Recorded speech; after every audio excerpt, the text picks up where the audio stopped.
ఓం నమ శివాయ. శివపురాణంలో పిప్పలాదుని గురించి ఈరోజు తెలుసుకుందాం.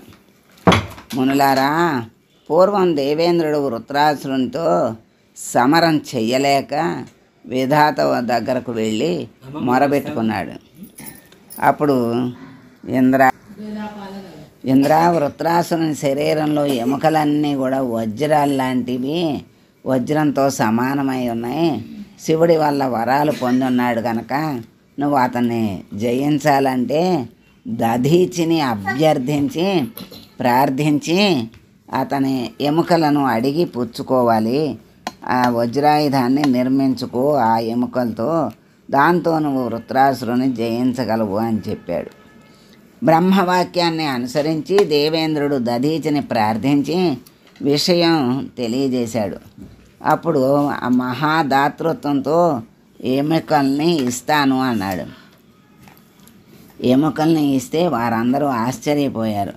దధీచి కపాలం ఒక్కసారిగా భేదిస్తే దాంట్లో అమోఘ తేజస్సు భాస్కరంలో కలిసిపోయింది. దేవేంద్రాదులు కామధేనువు క్షీరంతో ఎముకల శరీరాన్ని అభిషేకించి రక్తము మాంసము మొదలగు వాటిని హరింపజేసి మిగిలి ఉన్నటువంటి అస్థిపంజరాన్ని విశ్వకర్మకిచ్చారు. దాన్ని వెన్నెముకతో వజ్రాయుధాన్ని తయారు చేయించి తీసుకున్నాడు. యముడు దానిలోని ప్రేవులతోటే యమపాశాల్ని చేయించుకున్నాడు. ఇష్టానుసారంగా దేవతలు దధీచి యొక్క ఎముకలను ఆయుధాలుగా చేయించుకున్నారు. దేవేంద్రుడు ఆయుధాలు ధరించిన వాడే వృత్రాసురునితో సమరం చేసి ఆ రక్కసుని జయించి ఆనందించారు. దధీచి భార్య సువర్చ మహాపతివ్రత.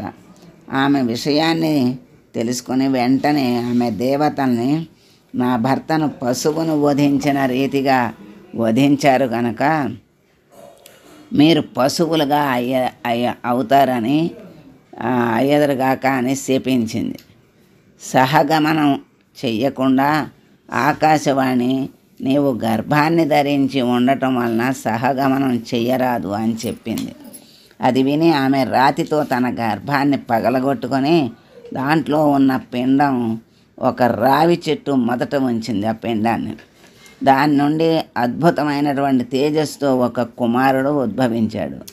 అతన్ని ఆమె దీవించి తాను చితిలో పడి సహగమనం చేసింది. తర్వాత దేవతలు ఆ కుమారునికి పిప్పలాదుడు అనే పేరు పెట్టి సర్వులకు శుభాలను కూర్చుమని దీవించి వాళ్ళ స్వస్థానాలకు వెళ్ళారు అని సూతుల వారు చెప్తే మునులు తమకు ఆహుకుని వృత్తాంతం చెప్పమని కోరితే ఆయన ఆహుకుని వృత్తాంతాన్ని చెప్పటం మొదలుపెట్టారు. మహర్షులారా, తొల్లి కైలాసాల సమీపంలో అరణ్యంలో ఆహుకుడు అనే భిల్లుడు ఆహుకి అనే అర్ధాంగితో పరమేశ్వర భక్తులే కాలాన్ని వెళ్ళబుచ్చుతూ ఉన్నారు. ఒక క్రమంలో చక్కగా వారు జీవనాన్ని చేస్తుంటే శంకరుడు వారి శివభక్తిని పరీక్షించాలని నిశ్చయించుకున్నాడు. శంకరుడు భార్యతో వృద్ధ సన్యాసి రూపంలో సూర్యుడు అపరాత్రి వెళ్లకుండానే ఆహుకుని ఇంటికి వెళ్ళాడు. ఆహుకుడు ఆ సన్యాసికి తేనె, తీయని పళ్ళు మొదలైనవి ఇచ్చి ఆతిథ్యాన్ని ఇచ్చాడు. తర్వాత దంపతులు భుజించారు. చీకటిపడు సమయంలో ఆ సన్యాసి ఆ దంపతులతో, ఇది కేకారణ్యం సమీపంలో పట్టణాలు కానీ పల్లెలు కానీ ఉన్నటువంటి జాడ కనిపించటం లేదు. మీ ఇంటిలో మూడవ వ్యక్తి నిలవటానికి చోటు లేదు. నేను ఎక్కడికి వెళ్ళగలనని అన్నాడు. అప్పుడు బిల్లుని భార్య ఇరువురును ఇంటిలో నిద్రబొమ్మని తాను ధనుర్బాణాలు పుచ్చుకొని అర్ధరాత్రి వరకు కావలి కాస్తూ ఉంది. ఒక పెద్ద పులి భయంకరంగా అరుస్తూ ఆహుకునిపై పడబోయింది.